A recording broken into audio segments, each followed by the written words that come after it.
नमस्कार दोस्तों, स्वागत है आप सभी का आपके अपने इस YouTube चैनल पर। दोस्तों, आज हम अध्याय 6 में पढ़ने जा रहे हैं भौतिक एवं रासायनिक परिवर्तन। ये कक्षा 7 का पाठ्यक्रम है। आइए देखते हैं इस पाठ में क्या लिखा हुआ है। दैनिक जीवन में हमें अपने आसपास बहुत से परिवर्तन दिखाई देते हैं। इन परिवर्तनों में से एक या अधिक पदार्थ सम्मिलित हो सकते हैं। उदाहरण के लिए, आपकी माता जी आपसे शीतल पेय बनाने के लिए पानी में शक्कर घोलने के लिए कहती हैं। शक्कर का विलयन बनाना एक परिवर्तन है। इसी प्रकार दूध से दही जमाना एक अन्य परिवर्तन है। कभी कभी दूध खट्टा हो जाता है। दूध का खट्टा होना भी एक परिवर्तन है। खिंचा हुआ रबड़ बैंड भी किसी परिवर्तन को प्रदर्शित करता है। ऐसे 10 परिवर्तनों की सूची बनाएं जिन्हें आप अपने आसपास देख सकते हैं। इस अध्याय में हम कुछ क्रियाकलाप करके इन परिवर्तनों की प्रकृति का अध्ययन करेंगे। व्यापक रूप से ये परिवर्तन 2 प्रकार के होते हैं, वह हैं भौतिक एवं रासायनिक। हम किस प्रकार के परिवर्तनों को देखते हैं? एक भौतिक परिवर्तन होता है और एक रासायनिक। आइए भौतिक परिवर्तनों के बारे में जानकारी लेते हैं। क्रियाकलाप 6.1 कागज के एक टुकड़े को 4 वर्गाकार टुकड़ों में काटिए और प्रत्येक वर्ग का पुनः 4 टुकड़ों में काटिए। इन टुकड़ों को फर्श अथवा किसी मेज पर इस प्रकार लगाइए कि जिससे ये टुकड़े परस्पर जुड़कर कागज के टुकड़ों का मूल आकार लें। स्पष्ट रूप से आप टुकड़ों को पुनः जोड़कर मूल टुकड़ा नहीं बना सकते, लेकिन क्या कागज के गुणों में कोई परिवर्तन हुआ? देखिए, इन कागज के टुकड़ों को तोड़ने के बाद, काटने के बाद दोबारा जब उसी अवस्था में लगाया गया तो क्या ये वापस उसी अवस्था में आ गए? सिर्फ उसके शेप में आए, ना कि वो वापस जुड़ गए। तो क्या ये परिवर्तन नहीं हुआ? एक प्रकार का ये परिवर्तन ही है। क्रियाकलाप 6.2 अपनी कक्षा के ब्लैकबोर्ड के आसपास फर्श पर गिरे चाक पाउडर को एकत्रित कर लें अथवा चाक के एक छोटे टुकड़े का चूर्ण बना लें। इस पाउडर में थोड़ा जल मिलाकर पेस्ट बना लें। इसे चाक के आकार में बेलनाकार सूखने दें। क्या आप चाक के चूर्ण से फिर चाक बना सकते हैं? बिल्कुल सही बात है। क्रियाकलाप 6.3 कांच या प्लास्टिक के कटोरे में थोड़ी बर्फ लीजिए। बर्फ के छोटे भाग के पिघलने तक बर्तन को धूप में रखें। अब आपके पास बर्फ और जल का मिश्रण होगा। अब कटोरे को हिमकारी मिश्रण यानी बर्फ और नमक में रख दें। क्या जल फिर से ठोस बर्फ बन गया? सॉरी। क्रियाकलाप 6.4 एक पात्र में थोड़ा सा जल लेकर उसे उबालिए। क्या आपको जल की सतह से भाप निकलती दिखाई देती है? उबले हुए जल से कुछ दूरी तक पर भाप के ऊपर किसी बर्तन को उल्टा करके रखिए। बर्तन के भीतरी सतह को देखिए। क्या आपको वहां जल की कोई बूंद दिखाई देती है? क्रियाकलाप 6.5 सावधानी। ज्वाला पर कार्य करते समय हमेशा सावधानी रखनी चाहिए। तो भैया सीधी सी बात है, आग का खेल ना ही करो तो अच्छा है, और करो तो किसी के आसपास ऐसे संपर्क में करो जो किसी बड़े के साथ में रह के करो, या फिर सावधानी पूर्वक करो। उपयोग किए जा चुके लोहे की आरी के ब्लेड को चिमटे से पकड़िए। उसे मुक्त सिरे को अगले भाग को गैस स्टोव की ज्वाला पर रखिए। कुछ मिनट तक प्रतीक्षा कीजिए। क्या ब्लेड के अग्रभाग के रंग में कोई परिवर्तन होता है? ब्लेड को ज्वाला से हटाइए और कुछ समय बाद अग्रभाग को पुनः देखिए। क्या इसके पहले वाला रंग वापस आ जाता है? क्रियाकलाप 6.1 और 6.2 में आपने देखा कि कागज और चाक के अमाप यानी साइज में परिवर्तन हुआ। क्रियाकलाप 6.3 और 6.4 में जल की अवस्था परिवर्तित हो जाती है। ठोस से द्रव अथवा गैस से द्रव। क्रियाकलाप 6.5 में आरी के ब्लेड का रंग गर्म करने पर परिवर्तित हो जाना। पदार्थ के आकार, अमाप, रंग और अवस्था जैसे गुण उसके भौतिक गुण कहलाते हैं। तो अब यहां से एक डेफिनेशन निकल कर आती है कि पदार्थ के आकार, उसकी माप, उसका रंग और उसकी अवस्था, उसके गुण जैसे गुण उसके भौतिक गुण कहलाते हैं। यानी कि फिजिकल प्रॉपर्टी क्या होती है? उसका आकार, साइज, रंग, अवस्था, गुण, ये सब क्या है? उसकी फिजिकल प्रॉपर्टी यानी उसके भौतिक गुण कहलाते हैं। वह परिवर्तन जिससे किसी पदार्थ के भौतिक गुणों में परिवर्तन हो जाता है भौतिक परिवर्तन कहलाता है। भौतिक परिवर्तन सामान्यतः उत्क्रमणीय होता है। ऐसे परिवर्तनों में कोई नया पदार्थ नहीं बनता। अब हम दूसरे प्रकार के परिवर्तन पर विचार करते हैं, जिसे कहते हैं रासायनिक परिवर्तन यानी कि केमिकल चेंजेस। लोहे में जंग लगना एक ऐसा परिवर्तन है जिसे आप भलीभांति परिचित हैं।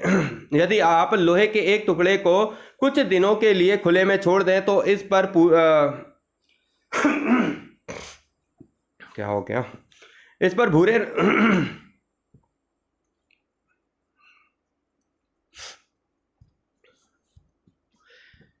लोहे में जंग लगना एक ऐसा परिवर्तन है जिससे आप भलीभांति परिचित हैं। यदि आप लोहे के एक टुकड़े को कुछ दिनों के लिए खुले में छोड़ दें तो इस पर भूरे रंग के पदार्थ की परत जम जाती है और यह पदार्थ जंग कहलाता है और यह प्रक्रम जंग लगना कहलाता है। पार्क अथवा लॉन आदि के लोहे के दरवाजे अथवा बगीचे या पार्क आदि में रखी लोहे की बेंच पर लोहे की लगभग कोई भी वस्तु जो खुले में रखी हो में जंग लगती है। आपने ये पहले देखा होगा।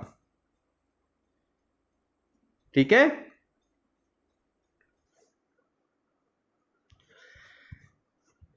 घर में रखी कुल्हाड़ी, हथौड़े आदि को वायु में कुछ दिनों तक खुला रख देने पर उसमें जंग लग जाती है। रसोई में लोहे का गीला तवा कुछ समय तक खुला छोड़ देने पर उसमें जंग लग जाती है।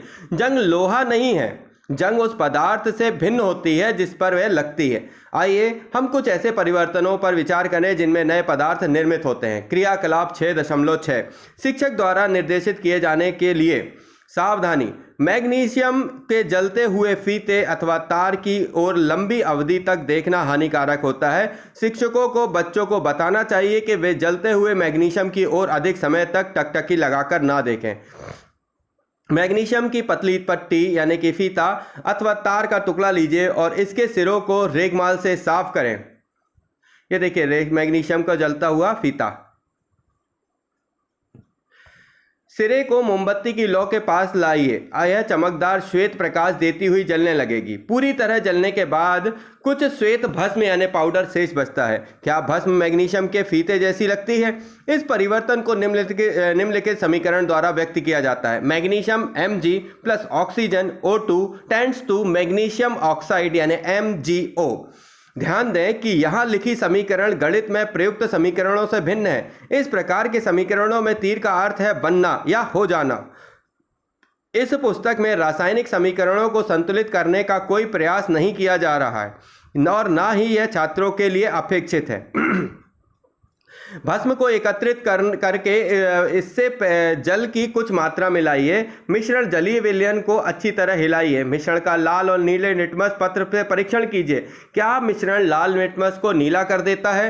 यार, क्या मिश्रण नीले लिटमस को लाल कर देता है? इस परीक्षण के आधार पर आप जलीय विलयन को किस रूप से वर्गीकृत करेंगे, अम्लीय अथवा क्षारीय? भस्म को जल में घोलने पर यह नया पदार्थ बनती है और इस परिवर्तन को निम्नलिखित समीकरण द्वारा लिखा जा सकता है। मैग्नीशियम ऑक्साइड MgO प्लस जल H2O tends to magnesium hydroxide MgOH का होल ट्वाइस। जैसा कि आपने अध्याय 5 में पढ़ा था, मैग्नीशियम हाइड्रोक्साइड एक क्षारक है अतः मैग्नीशियम ऑक्साइड एक नया पदार्थ है जो मैग्नीशियम के जलने पर बनता है। मैग्नीशियम हाइड्रोक्साइड एक अन्य नया पदार्थ है जो मैग्नीशियम ऑक्साइड को जल में घोलने पर बनता है। क्रियाकलाप 6.7 शिक्षक द्वारा निर्देशित किए जाने के लिए कांच के एक गिलास या कटोरे अथवा चौड़े मुंह की बोतल में लगभग आधा कप पानी लेकर उसमें 1 चम्मच कॉपर सल्फेट यानी नीला तोता घोल लीजिए। इस विलयन में तनु सल्फ्यूरिक अम्ल की कुछ बूंदें मिलाइए। आपको नीले रंग का विलयन मिल जाएगा। एक परख नली अथवा कांच की छोटी बोतल में विलयन का थोड़ा सा नमूना बचा लीजिए। शेष विलयन एक कील अथवा उपयोग किए जा चुके ब्लेड के टुकड़ा डाल दीजिए। लगभग आधे घंटे तक प्रतीक्षा कीजिए। अब विलयन के रंग को देखिए। इसकी तुलना अलग से बचाए गए नमूने वाले विलयन के रंग से कीजिए। अब ये देख सकते हो आप, ये जो कॉपर सल्फेट विलयन था ब्लू कलर का, लोहे के साथ अभिक्रिया करके कॉपर सल्फेट विलयन के रंग में क्या हो गया? परिवर्तन हो गया। क्या आपको विलयन के रंग में परिवर्तन दिखाई दिया? देखो, एक क्या बन गया? एक ब्लू है और एक कैसा हो गया? एक ग्रीन हो गया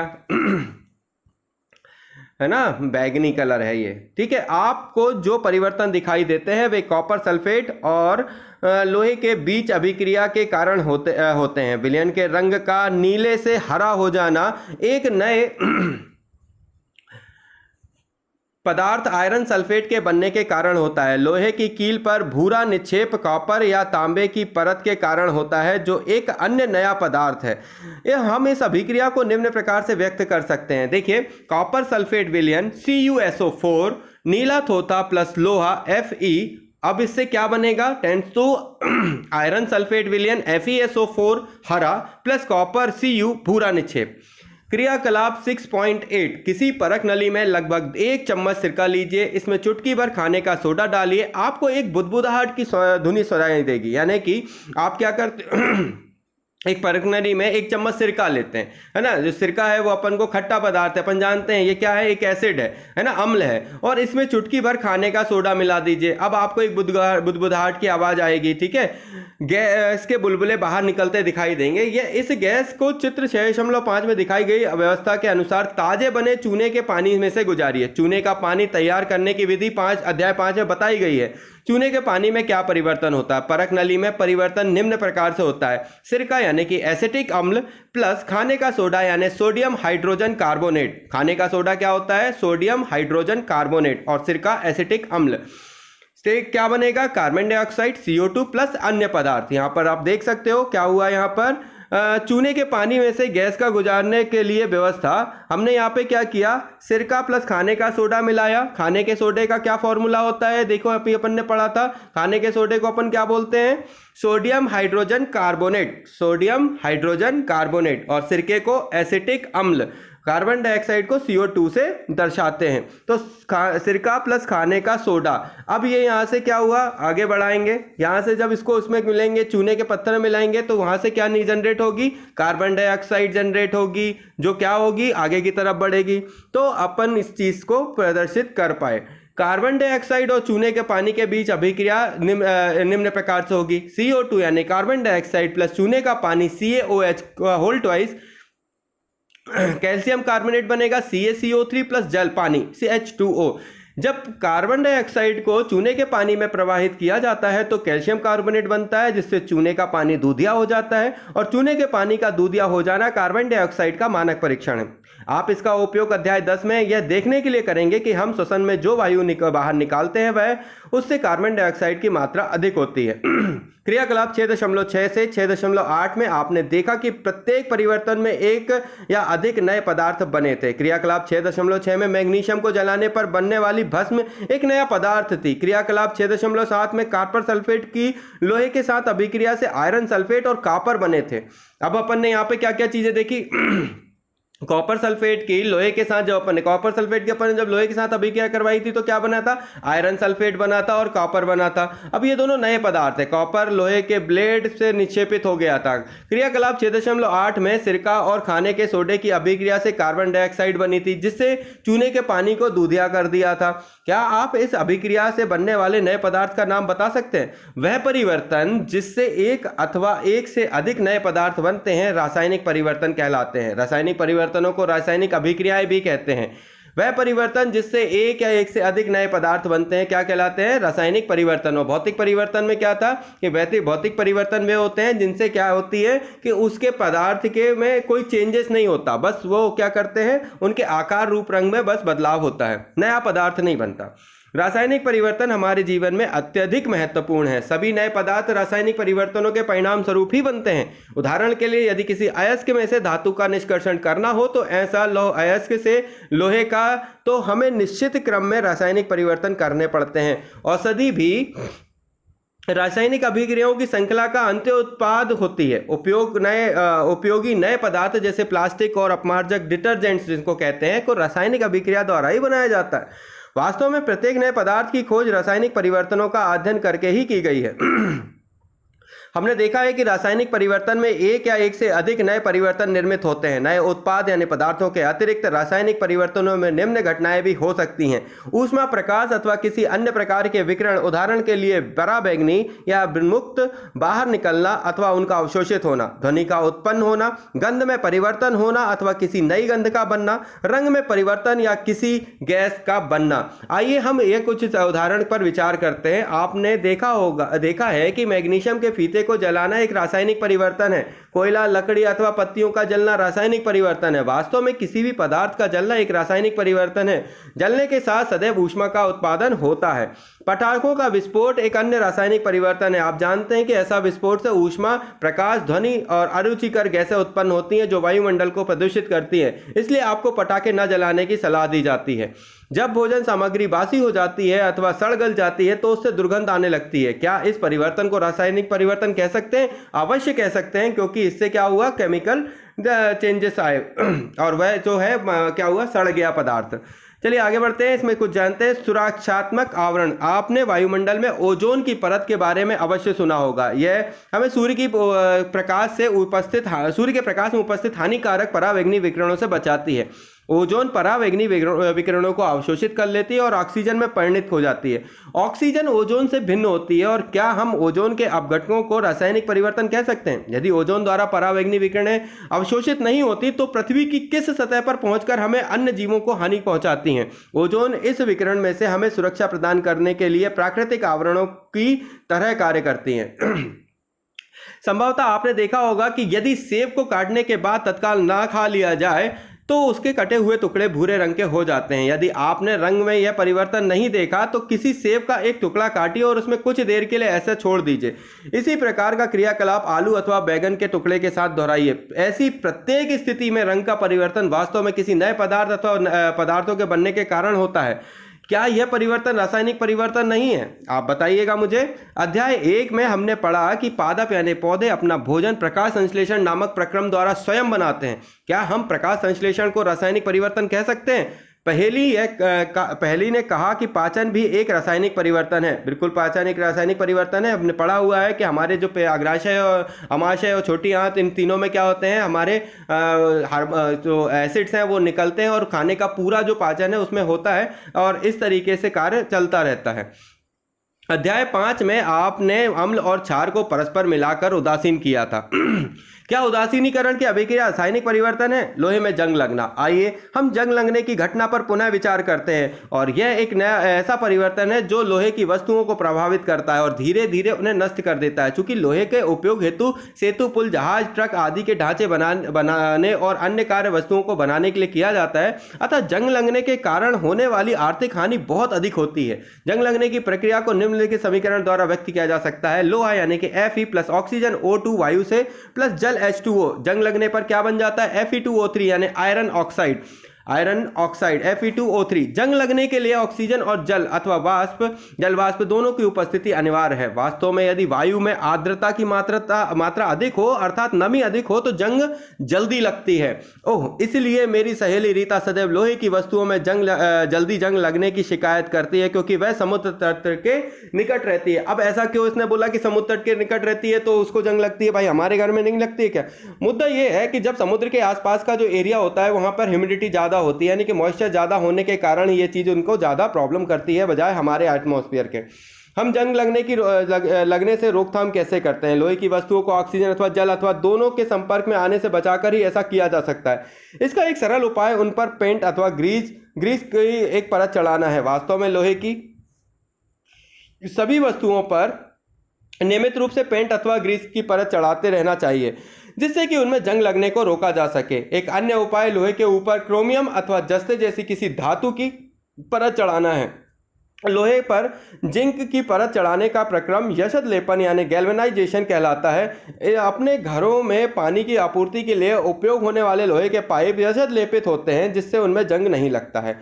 क्या आप जानते हैं कि पानी के जहाज लोहे के बने होते हैं और उनका एक भाग हमेशा पानी में डूबा रहता है। पानी के ऊपर के भाग पर भी जल की बूंदें गिरती रहती हैं। यही नहीं, समुद्र के पानी में अनेक लवण भी पाए जाते हैं। लवण युक्त जल जंग लगने के प्रक्रम की दर को बढ़ा देते हैं। अतः जहाज़ों पर पेंट करने के बाद भी उन्हें जंग लगने से काफ़ी क्षति होती है। यही नहीं, जहाज़ों के लोहे के कुछ भाग को बदलना प्रतिवर्ष आवश्यक होता है। क्या आप विश्व में जंग लगने से होने वाली कुल आर्थिक हानि की कल्पना कर सकते हैं? स्टेनलेस स्टील लोहे में कार्बन और क्रोमियम, निकेल तथा मैंगनीज जैसी धातुओं को मिलाकर बनाया जाता है। इसमें जंग नहीं लगती है। तो हमारा जो स्टील है जिसका हम यूज़ किसमें, बर्तनों के रूप में करते हैं, तो बर्तनों में क्या मिला, बर्तन जो स्टेनलेस स्टील का बना होता है उसमें क्या क्या मिला होता है भाई? कार्बन और क्रोमियम, निकेल तथा मैंगनीज, ये चार चीज़ें अपने इसमें मिली होती हैं। अब फिर इसके बाद इनके प्रक्रमों को घटाते बढ़ाते हैं तो इनसे इनकी मतलब हार्डनेस, इसकी बहुत सारी चीज़ें बदल जाती हैं। अब उसके बारे में जब अपने समय आएगा तब हम बताएंगे। कक्षा 6 में आपने पढ़ा कि साधारण नमक यानी लवण को समुद्र जल के वाष्पन द्वारा प्राप्त किया जा सकता है। इस प्रकार प्राप्त होने वाला नमक शुद्ध नहीं होता और उसके क्रिस्टल छोटे होते हैं। इस प्रकार प्राप्त नमक के क्रिस्टलों के आकार को स्पष्ट रूप से नहीं देखा जा सकता। तदपि किसी पदार्थ के शुद्ध तथा बड़ी अमाप के क्रिस्टल उनके विलयनों से प्राप्त किए जा सकते हैं। यह प्रक्रिया क्रिस्टलीकरण कहलाती है और भौतिक परिवर्तन का एक उदाहरण है। अब इतनी बढ़िया चीज जो अभी अपन ने समझी, इसमें क्या चीज समझ में आई कि जो अपने को नमक के क्रिस्टल है वो जो प्राप्त होते हैं उनसे क्या है कि बहुत बड़ी मात्रा में अपन को एक क्रिस्टलीकरण, एक भौतिक परिवर्तन का एक उदाहरण मिलता है। आइए आगे बढ़ते हैं, सावधानी सुनते हैं। केवल तनु सल्फ्यूरिक अम्ल का ही उपयोग करें। जल को उबालते समय सतर्क रहें। क्रियाकलाप 6.9 में अम्ल का उपयोग किया जाना है अतः इसे शिक्षक की उपस्थिति में किया जाए। बहुत बढ़िया। किसी बीकर में लगभग 1 कप जल लीजिए और उसमें तनु सल्फ्यूरिक अम्ल की कुछ बूंदें मिलाइए। जल को गर्म कीजिए और जब जल उबलना प्रारंभ कर दे तो इसमें धीरे धीरे कॉपर सल्फेट और चूर्ण निरंतर चलाते हुए मिलाइए। कॉपर सल्फेट का चूर्ण मिलाना तब तक जारी रखें जब तक कि उसमें कॉपर सल्फेट घुलना संभव ना हो। विलयन को फिल्टर पेपर की सहायता से छान लीजिए। इसे ठंडा होने दीजिए। जब विलयन ठंडा हो रहा हो तो उसे हिला डुलाकर या अन्य किसी प्रकार ना छेड़ें। कुछ समय बाद विलयन को देखिए, क्या आपको कॉपर सल्फेट के क्रिस्टल दिखाई देते हैं? यदि नहीं तो कुछ और समय तक प्रतीक्षा करिए। अपने भौतिक और रासायनिक परिवर्तनों के बारे में पढ़ा। आपने आसपास दिखाई देने वाले परिवर्तनों को भौतिक और रासायनिक परिवर्तनों के रूप में पहचानने का प्रयास किया। देखिए ये रहा कॉपर सल्फेट। अब इसको जब अपन ने बनाया, ठंडा होने पर क्या हुआ, ये किसी क्रिस्टल फॉर्म में कन्वर्ट हो गया, कॉपर सल्फेट। तो दोस्तों जो अभी अपन ने पढ़ा उसमें बहुत अच्छी चीजें पढ़ी। हमने पढ़ा रासायनिक परिवर्तनों के बारे में, है ना। केमिकल चेंजेस जो है वो कैसे होते हैं। केमिकल चेंजेस 2 या 2 से अधिक पदार्थों के मिलने से किसी तीसरे पदार्थ का जन्म होता है, वो क्या कहलाता है, केमिकल चेंजेस होता है। और दुनिया भर में जितनी भी चीजें हो रही हैं, जो भी चीजें हमारे पास हैं, वो किस कारणों से हैं, किसी केमिकल परिवर्तन के कारण। रासायनिक अभिक्रियाएं, वे अभिक्रियाएं ये बताती हैं कि किसी प्रकार से जो परिवर्तन हुआ है, मतलब ऑक्सीजन में कार्बन डाइऑक्साइड या क्या अभी चीजें मिलाई जाती हैं, अभी अपन ने जो देखा, तो किसी अभिक्रिया को पूर्ण करने के लिए उसके रसायनों को मिलाना और उससे नया रसायन बनाना रासायनिक अभिक्रिया कहलाती है। क्रिस्टलीकरण जो अभी अपन ने देखा कि किस तरीके से अपन नमक के क्रिस्टल बनाते हैं, अभी अपन ने इसके ऊपर पहले पढ़ा। ये देखिए कॉपर सल्फेट के क्रिस्टल बनाना, ये सब क्रिस्टलीकरण कहलाता है। यशद लेपन गैल्वेनाइजेशन कहलाता है। गैल्वेनाइजेशन के क्या होता है कि जो लोहे के ऊपर एक परत चढ़ा दी जाती है, जिससे जिंक की परत चढ़ी होती है, जो क्या होती है कि जंग लगने में जगी हुई जंग से बचने में सहायक करती है, मतलब जंग लगने से रोकती है। भौतिक परिवर्तन क्या होते हैं भाई? भौतिक परिवर्तन वो होते हैं जिसमें क्या होता है, उसके आकार रूप रंग में चेंजेस होते हैं, उसके किसी नए पदार्थ का बनना संभव नहीं है। जंग लगना एक प्रक्रिया है जिसमें क्या होता है, मॉइस्चर की आवश्यकता होती है, हवा और पानी के होने पर ही है पूर्ण होती है। आइए आपने क्या सीखा, सीखते हैं, जानते हैं। परिवर्तन 2 प्रकार के होते हैं। हमने जहां से शुरुआत करी थी, परिवर्तन कितने प्रकार के होते हैं भाई लोगों? 2 प्रकार के, भौतिक और रासायनिक। भौतिक परिवर्तन पदार्थों के भौतिक गुणों में कुछ परिवर्तन होते हैं। इन परिवर्तनों में कोई नए पदार्थ नहीं बनते, ये परिवर्तन उत्क्रमणीय हो सकते हैं। रासायनिक परिवर्तनों में नए पदार्थ बनते हैं। कुछ पदार्थों को क्रिस्टल के द्वारा उनके विलयनों से शुद्ध अवस्था में प्राप्त किया जा सकता है। अब ये जो पूरी चीज़ें एक्सरसाइज हैं, इन सारी एक्सरसाइजों के बारे में आप अधिक समय तक सोचिए और इनको बनाते रहिए। आइए कुछ नए जानते हैं। क्या आप जानते हैं दिल्ली में कुतुब मीनार के पास एक लौह स्तंभ है, जो आप चित्र में देख पा रहे हैं, को 7 मीटर से अधिक ऊंचा है। 7 मीटर से अधिक ऊंचा है। इसका भार लगभग 6000 केजी है, 6000 केजी से भी अधिक है। इसे 1600 वर्ष से भी अधिक पहले बनाया गया था। इतने वर्षों में भी इस पर जंग नहीं लगी है।